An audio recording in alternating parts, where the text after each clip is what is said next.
30%대 프로는 엄청난 돈들을 최근 4년 동안 주가 반토막, 이제 부동산 반토막이 나니까 돈이 투자할 데가 없는 거예요. 그래서 전부 어디로 가냐면 은행으로 가버린 거죠. 예금금리 1%도 안 되는데 30%가 넘게 돈이 잠겨 있어요. 근데 이게 지금 7월달, 8월달에 한 2조 위안 정도가 금융상품으로 이동하는 순간에 주가가 바로 10년의 최고치로 올라왔어요. 이게 끝이냐 아니면 시장냐를 보면 이게 아직도 중국의 개미들이 본격적으로 시장에 진입하지 않았다고. 가격도 아직 싸고. 중국의 개미가 얼마나 되는지 아십니까? 2억 3천만 명. 근데 2억 3천만 명이 한 방향으로 가면 어떻게 되냐? 방향을 정부도 못 컨트롤을 해요. 근데 아직 그 2억 3천만 명의 개미들이 제대로 움직이지 않았다는 거죠. 중국 주가가 금년에 안 빠지고 계속 이제 옆으로 횡보하다가 위로 폭등한 이유는 국유기업 CEO들의 경영평가 지표 중에서 희한한 걸 하나 집어넣었어요. 시가총액을 집어넣은 거예요. 그 시총이 빠지면은 그 회장이 못 날아가는 거예요. 그러니까 중국의 국유기업들이, 대형 기업들이 이번에는 이익을 많이 내고 자사주 사가지고 주가를 받치고 이런 일이 벌어진 거예요. 이제 주가의 하방 경직성이 이제 있는데 거기에 이제 첨단 테크들이 개미들이 몰려가지고 사고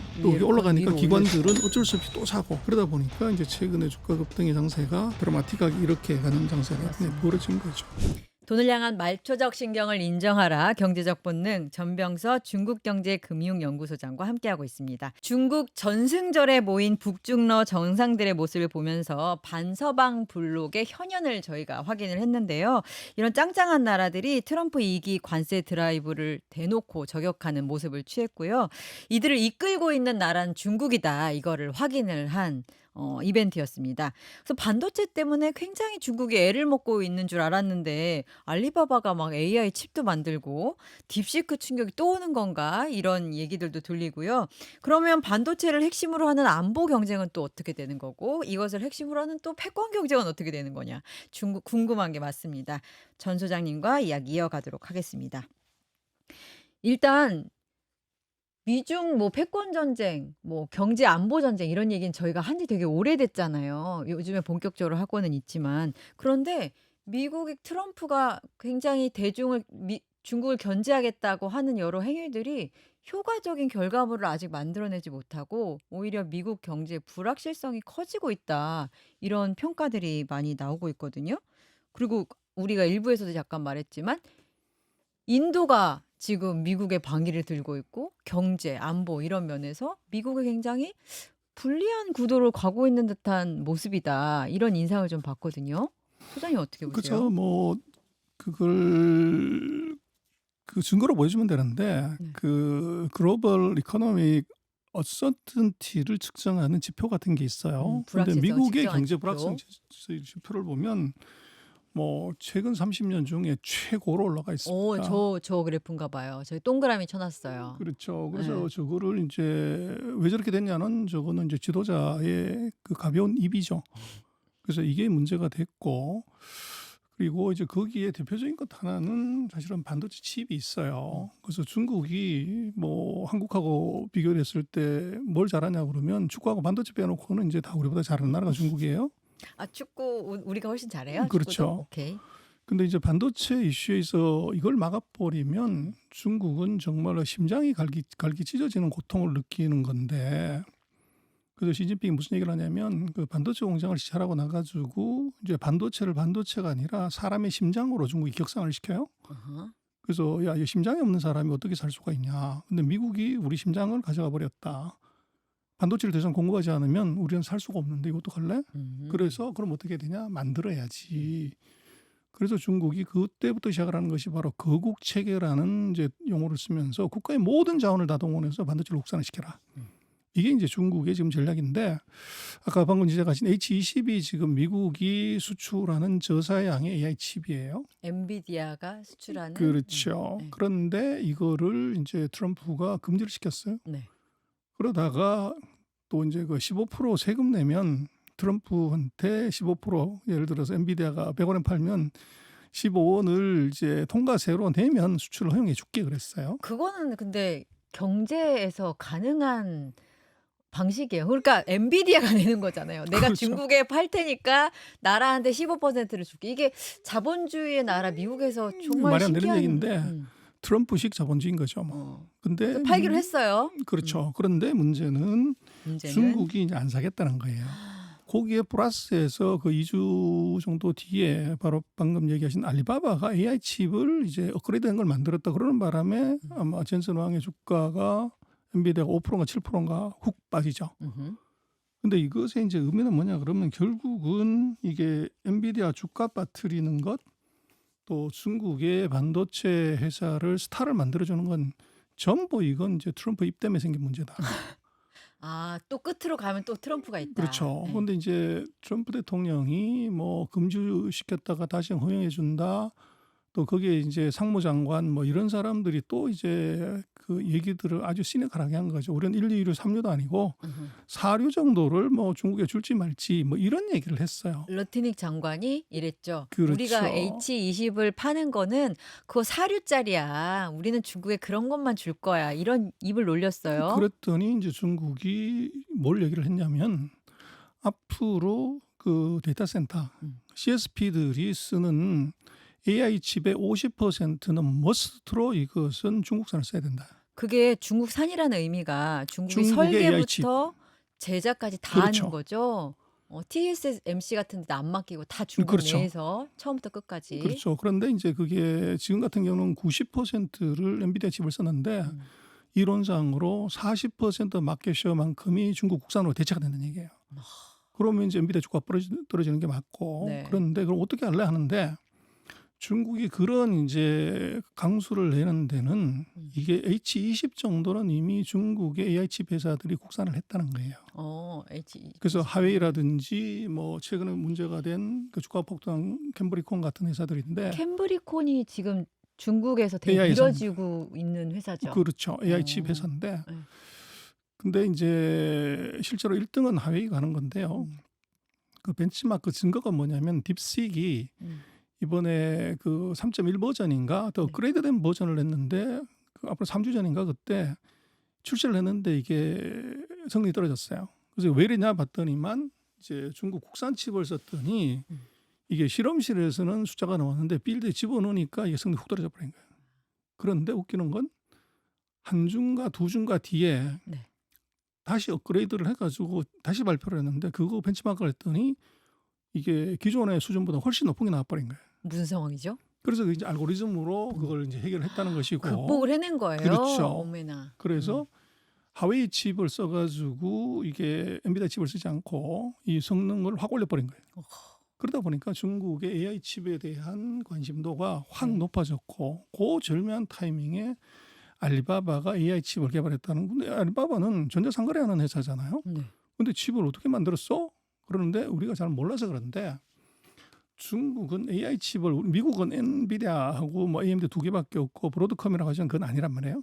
근데 중국은 지금 AI 칩을 만드는 6마리 용이 있어요.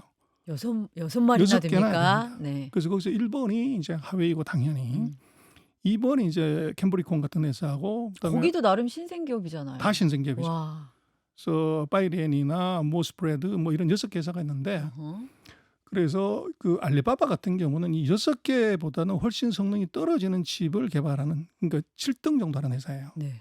근데 이거가 이제 그 개발하겠다는 얘기를 이제 발표를 하면서 엔비디아가 크게 충격을 받았고 그러면 이제 나머지 6개 선수들은 얼마나 하냐? 훨씬 높은 성능을 가져요. 그 중에 제일 못하는 게 엔비디아를 놀래켰는데 그렇죠. 알리바바가 그 위에 애들은 어쩔 것인가? 그래서 이제 중국의 지금 반도체 실력을 AI 칩의 실력을 미국보다는 못하지만 네.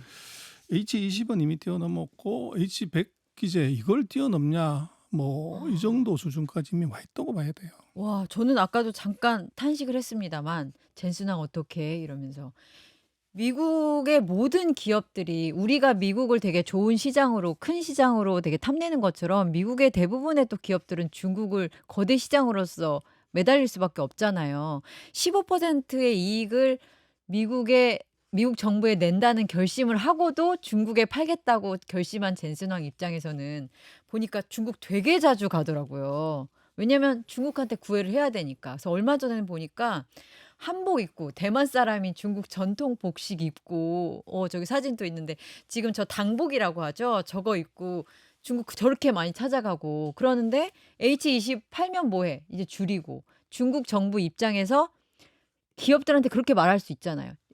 미국 칩 쓰지 마. 충분히 할 수 있는 거 아니에요? 그럼 지금 거기다가 플러스 기술은 점점 발전하고 있고. 그러면 전망을 해 보자면 거대 시장 중국에서 미국의 칩을 쓰지 않는다라는 거는 미국이 가진 어떤 경제적이나 안보적이나 패권을 유지할 수 있는 되게 중요한 카드가 사라지게 된다. 이렇게 결론을 내려도 되는 거 아닌가요? 그게 이제 트럼프를 설득한 이제 젠슨 황의 논리죠. 음. 그래서 우리가 안 팔면 누구든지 만들어 가지고 팔 거기 때문에 우리 시장 점유율을 잃게 되고 중국의 시장이 뭐 전 세계 반도체 수요로 보면 뭐 예전에는 미국보다 더 컸고 지금 중국이 미국보다 조금 작은 시장이에요. 근데 그거를 우리가 안 팔면 누군가가 대체를 했을 때 누가 하냐면 중국 기업이 하게 될 것이고 그럼 그렇게 돈을 벌면 중국 기업의 R&D에 이게 실력이 무지 좋아지면 조만간에 우리가 추격당한다. 그러니까 우리가 이제 싼 칩은 여기에 많이 퍼넣어서 이 중국이 개발 여력을 없애야 된다. 그게 이제 젠슨 황의 얘기였고 아까 말씀하신 것처럼 15%를 내면 어떻게 삼성전자 영업이익률이 11%밖에 안 되는데 근데 이건 어떤 의미냐면 지금 젠슨 황이 그 엔비디아 전체로 보면 OP 마진이 영업이익률이 63%예요. 그럼 거기서 15%를 떨더라도 이게 40% 이상 남는 거기 때문에 이거 전부 재고 처리해가지고 안 팔면 다 스크랩 해야 되잖아요. 빵이 되는데 그것보다는 15% 내고 이거 파는 것이 유리하다. 그래서 이제 이거를 트럼프의 제안을 억셉트를 한 건데 그게 문제가 중국이 이전 그거 쓰지 말고 우리 거 써라. 이제 이거를 뭐 정부가 얘기하는 명령은 그 머스트란 말이에요. 그죠. 이제 이런 구조 변화가 생겼고 아까 지적하신 것처럼 그러면 이제 전선은 큰일 났네 그게 아니고 그 H20의 성능을 넘은 건 맞는데 지금 그 루빈이나 뭐 이런 것들의 성능은 H20이나 H100의 몇 배를 가는 성능이고 그래서 이걸 쓰면은 이제 간단하게 해결될 문제를 그 H20이나 H100 정도를 쓰면은 뭐 예를 들면 10개, 20개를 더 써야 된단 말이에요. 그리고 아까 말씀하셨듯이 막 알고리즘을 이용해서 성능을 향상시키는 이런 방식을 사용해야 되니까. 그래서 복잡한 거죠. 그래서 결국은 이제 엔비디아 입장에서는 더 빨리 가고 멀리 가야 이게 예를 들어서 H20을 쓰면 성능이 10인데 루빈을 쓰면 성능이 1000 많이 나온다.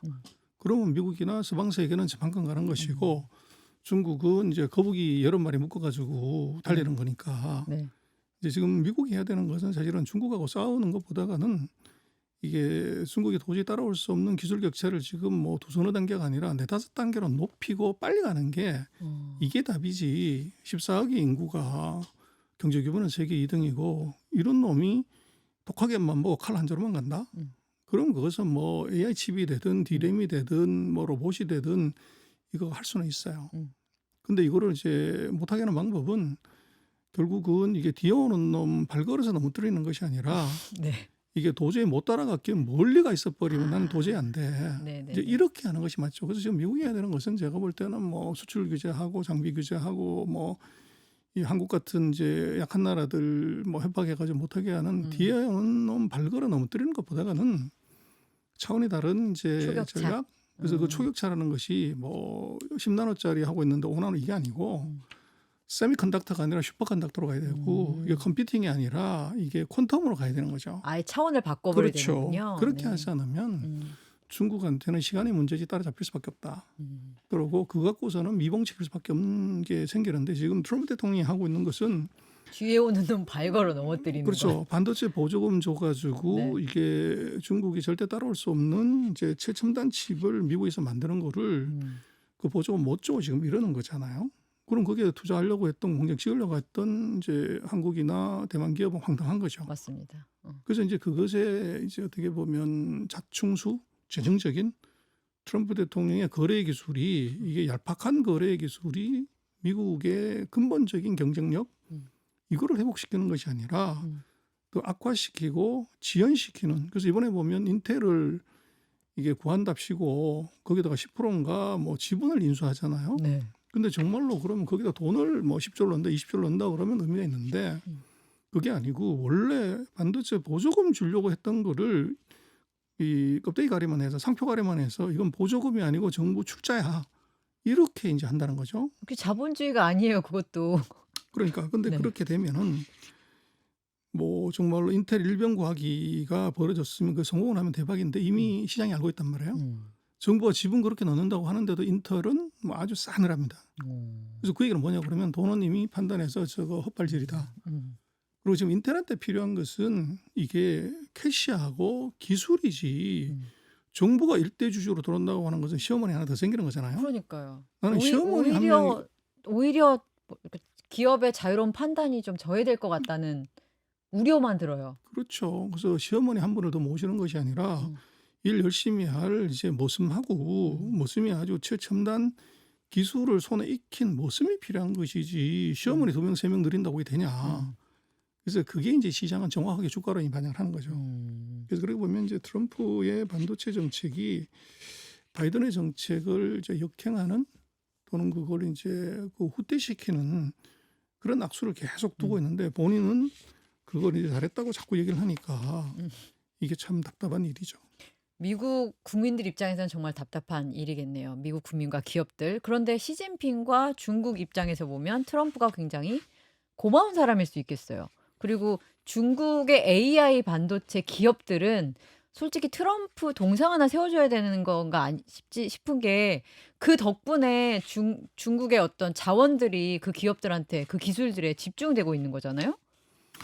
뭐 80세 트럼프 생일에 금송아지 한 10마리 보낼 가능성이 있어요. 그러니까요. 근데 그게 결국은 이제 바이든 대통령이 아니고 트럼프가 된 것이 어떻게 보면 중국한테는 축복이고 미국한테는 장이 될 수 있어요.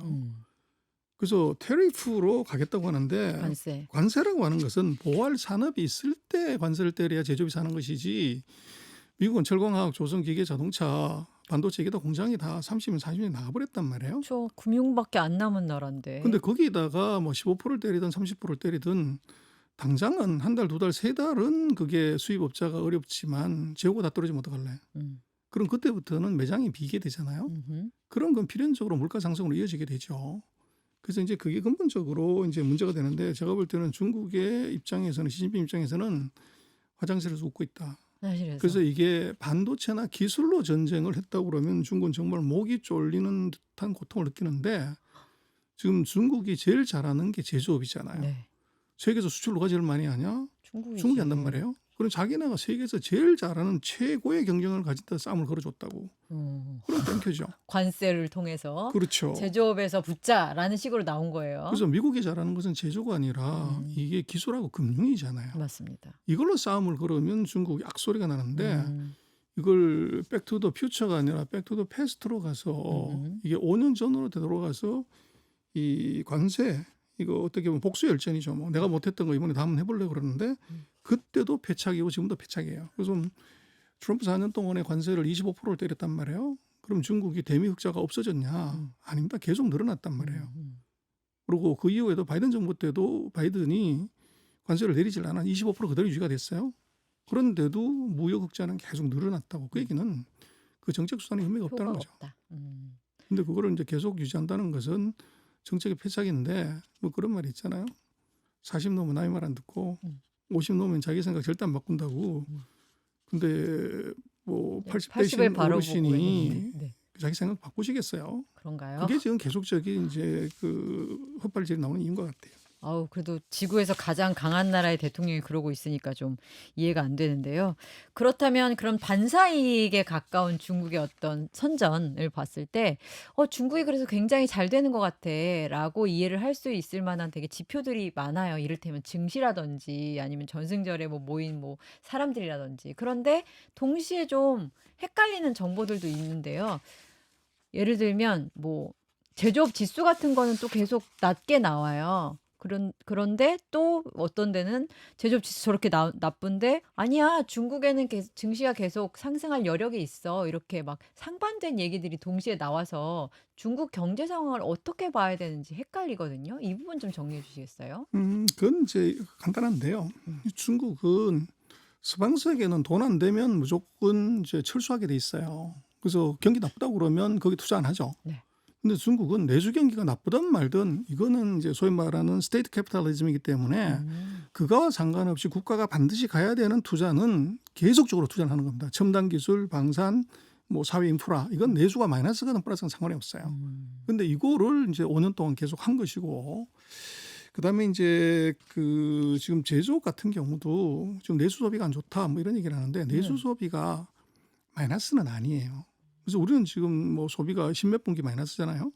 근데 중국은 원래 두 자릿수 20% 10%가 된 것이 이게 마이너스 갔다가 2% 3% 지금 5%까지 올라와 있어. 그래서 이게 10%대의 그 예전 수준을 못 갔다는 것이지 이게 마이너스는 아니라는 거예요. 근데 그게 이제 오해가 하나 있고 그래서 중국의 내수도 예전 같았으면 이렇게 올라가서 이렇게 가야 되는데 이게 천천히 올라가는 현재 이제 회복 단계에 그렇죠. 있다라는 평가는 하시고. 근데 그거를 이제 우리하고 비교 안 하고서 중국의 그 과거 상태하고 비교하면 나쁘다는 게 맞아요. 근데 그걸 상대 비교를 해보면 우리만큼 나쁘지 않다는 게 하나 있고 그렇군요. 그다음에 이제 지금 증시가 올라가는 것들은 두 가지인데 하나는 증시는 영원한 성장 산업도 사양 산업도 없어요. 싸면서 비싸면 파는 거죠. 근데 중국은 최근 4년 동안 코로나 이후에 주가가 계속 빠져서 주가 반토막 났고 미국을 포함한 서방 세계는 4년 동안 주가 사상 최고치예요. 맞습니다. 그러다 보니까 중국은 어떤 주식을 보더라도 저평가돼 있다 지금. 그게 하나 있고 두 번째는 기업의 내용과 상관없이 들어가서 돈 들어서 사면은 주가는 올라가게 돼 있어요. 근데 미국도 저거 누가 봐도 버블인 것 같이 보이는데 왜 주가가 계속 가냐 그러면 코로나 때 풀어놓은 엄청난 돈들을 유동성. 다 안 집어넣고 한 80% 90%만 넣고 나머지가 이제 8, 90% 돌아다니기 때문에 이게 이제 주가를 올리는 거죠. 근데 중국은 똑같이 돈을 풀었는데 미국보다 더 많이 풀었어요. 근데 이게 금융시장이 발달하지 못하고 그리고 최근 4년 동안 주가 반토막 이제 부동산 반토막이 나니까 돈이 투자할 데가 없는 거예요. 그래서 전부 어디로 가냐면 은행으로 가버린 거죠. 그래서 은행에 예금금리 1%도 안 되는데 세금 때문에 1% 안 되는 금리를 받고 거기에 지금 작년 동기 대비해서 봤을 때 7월 달에만 이미 예금이 30몇 조가 늘었어요.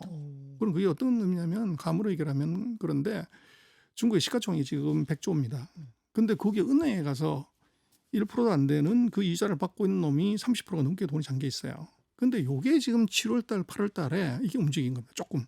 한 2조 위안 정도가 금융 상품으로 이게 이동을 해서 근데 주식을 바로 사기에는 겁이 나니까 이걸 이제 이동하는 순간에 주가가 바로 10년의 최고치로 올라왔어요. 30조에서 2조 움직였는데 이렇게 올린 그렇죠. 거예요? 근데 그 사이에 거래가 안 되기 때문에 이게 조금만 사도 올라가는 거죠.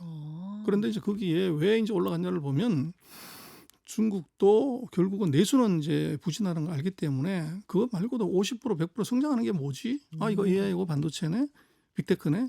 그래서 돈들이 내수가 아니라 빅테크 쪽으로 그 돈이 다 몰린 거죠. 그리고 우리도 그렇지만 뭐 ETF가 요즘 투자의 주종이잖아요. ETF는 주가가 올라서 시가총액이 커지면 새로 들어오는 돈은 그만큼 비중만큼 더 늘려야 돼요.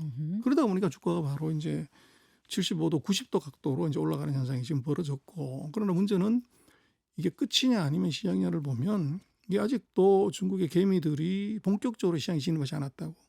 블룸버그 통신 보도를 보니까 아직 오를 여력이 남았다라고 하던데 이만큼 올랐는데 여력이 또 남았어? 이런 보도가 있던데 이제 그게 소장님도 그렇게 보세요? 그럼요. 그래서 이제 결국은 풀어놓은 유동성들이 할 데가 없는데 뭔가 하나 그 돌파구나 탈출구가 보이면 그를 모이게 돼 있잖아요.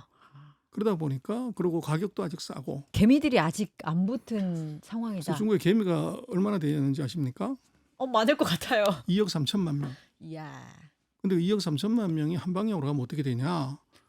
장난 아니겠네요. 큰 방향을 정부도 못 컨트롤해요. 근데 아직 그 2억 3천만 명의 개미들이 제대로 움직이지 않았다는 거죠. 과거에 그 2억 3천만의 개미들이 한꺼번에 움직인 전례가 있긴 그게 해요. 2005년, 2015년. 그래서 중국은 5년마다 주가가 대폭등을 해요. 근데 그때마다 개미들이 이제 마지막 휘날리를 장식하는데 이번에는 10년 만에 최고치라고 하지만 과거의 수준에 비교하면 이렇게 와가지고 아직 얼마 안 돼요. 그리고 개미들이 아직 본격적으로 진입하지 않은 상태에서 주가가 지금 급등을 한 겁니다. 근데 우리도 그랬지만 뭐 부동산 오른다고 그러면 더 사잖아요. 빠진다고 그러면 지금 아무도 안 사듯이 주가 똑같죠. 그래서 중국 같은 경우는 그런 이제 개인 투자가들의 진입이 아직 본격화되지 않았기 때문에 주가는 조정은 뭐 급등을 했기 때문에 하겠지만 이게 더 위로 갈 수밖에 없는 이제 구조적인 이유가 있고 그럼 이게 주가가 폭락해서 이제 조정을 할 거냐 아니면 옆으로 기어가지고 시간 조정을 할 거냐 그런데 제가 볼 때는 주가 폭락보다는 옆으로 너무 많이 올랐기 때문에 교체 매매를 하는 그래서 어떻게 보면 횡보하는 장으로 조정하고서 다시 위로 올라가는 그럴 가능성이 있어 보여요. 약간 폭락하는 것에 대한 정부 차원의, 그러니까 당 차원의 견제도 있지 않아요? 왜냐면 사연임도 해야 되는데 시진핑이 너무 팍 떨어지면 안 되잖아요. 근데 뭐 그거는 이제 시진핑의 뭐 재집권하고 크게 관계가 있냐 하는 건데 우리하고 좀 달라서 그런 정도까지는 사실은 아, 아니고요. 그렇습니까? 네. 근데 이제 중국이 작년부터 뭔 정책을 썼냐고 그러면 중국은 경제를 안을 들여다보면 GDP의 63%가 국유기업입니다. 그래서 작년에 우리도 그 국유기업 경영평가, 공기업 경영평가 하잖아요. 그 평가 지표가 있다고. 근데 중국 주가가 금년에 안 빠지고 계속 이제 옆으로 횡보하다가 위로 폭등한 이유는 국유기업 CEO들의 경영평가 지표 중에서 희한한 걸 하나 집어넣었어요. 시가총액을 집어넣은 거예요. 그래서 시총이 빠지면은 그 회장이 못 날아가는. 그러니까 중국의 국유기업들이 대형 기업들이 주가 이번에는 신경 쓰는군요. 이익을 많이 내고 음. 자사주 사가지고 주가를 받치고 음. 이런 일이 벌어진 거예요.